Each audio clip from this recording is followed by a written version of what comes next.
Now, when I first became a Sangoma,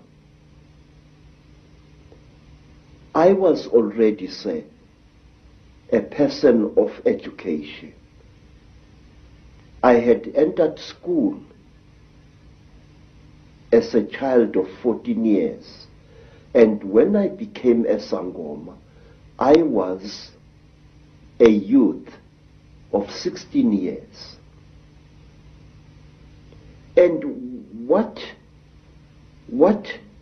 my aunt and my grandfather, as well as my maternal grandmother, taught me, shook me to the core of my soul.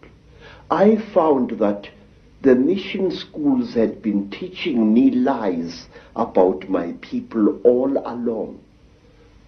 Missionaries had told us as children that the only light came to Africa with white people, that before the white men came, we black people had no idea about God. We had no belief in a life after death, and that our people were just a race of savages who used to lie around in the sun, womanize, fight, and drink beer every day. I was suddenly awakened to the fact that Africans had in fact been far greater intellectually than the missionaries were willing to give them credit for. That like the white man, we had astrology, astronomy, we had surgery. In fact, I found that Zulu surgeons in the early years of the 19th century and the 18th century and even beyond could perform operations which white surgeons were not capable of operating. And the more I learned about my peoples, the more I wanted to learn. And when my initiation under my aunt Mina and my grandfather Zigo had ended, I wanted to know more and more and more. And sometimes I had to pay a ghastly price in order to gain this knowledge. In one place, here in the northwestern Transvaal, my teachers found that I was really uncircumcised.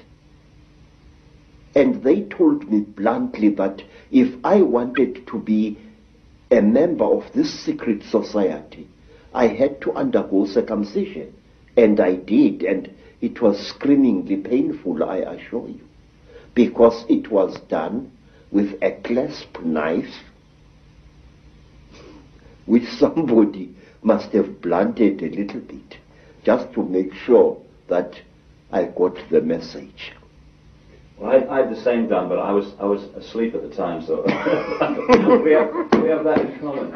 And say, in some places in Southern Africa, if you wanted to learn the secrets of a certain secret society, you had to do dreadful things which I cannot repeat here. And at one time, in Barotse land, in the west of what is today Zambia,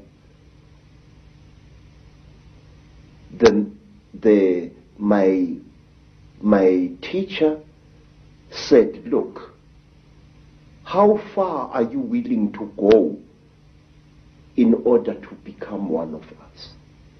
I said, I am willing to go anywhere. He looked at me and he said, listen, educated man, we are tired of people like you White men come amongst us to milk our minds and then to kill us. We want to be sure that we can trust you. And wait, sir. I said, great one, I am willing to do anything. He said, are you? I said, yes. And then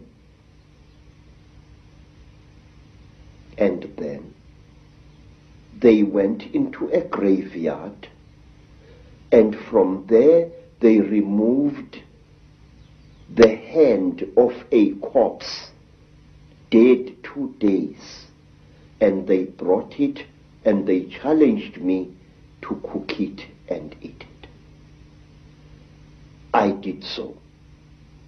And these were the peoples who first told me about a race of highly intelligent beings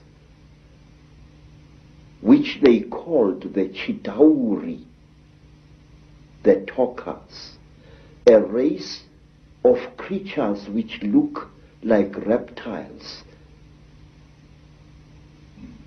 who have ruled the world for hundreds, if not thousands of years. Through this dreadful act, I was able to gain knowledge which was denied to even the highest Sangomas, because they would not go through the ritual I went through. This is how secret knowledge is protected in Africa. So, and at one time, let me tell you another thing. Again, in Barotse land, on the border between Angola and North Rhodesia, as it was called, I was brought into a hut. And in the hut was a young woman. She was as black as ebony, and her hair was like a huge black cloud on her head. Her teeth had been sharpened in the Barotse fashion until they looked like those of a reptile. And Mutwa was very puzzled. What's this lady doing here? This, I'm supposed to spend several nights in this hut, so what is she? What is she doing here?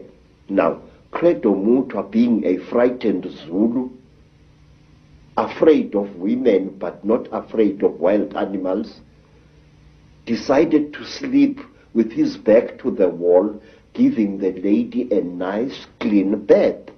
And on the following day, Credo Mutwa was fined 15 pounds by the local chief because I had refused a sacred gift.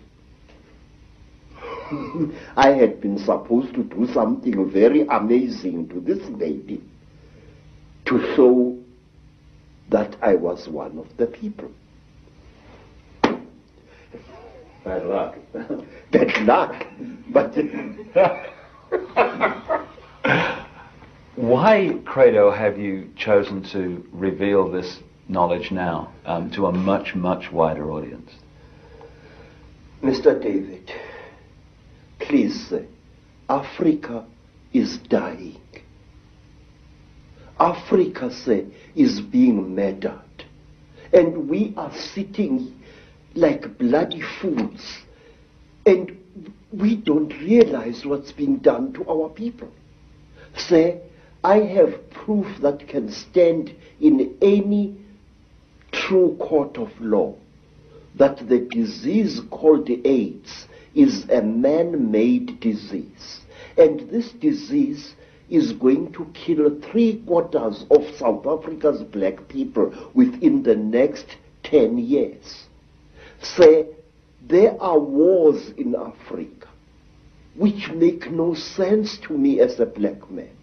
Please, when people fight a war, Mr. David, why do they fight?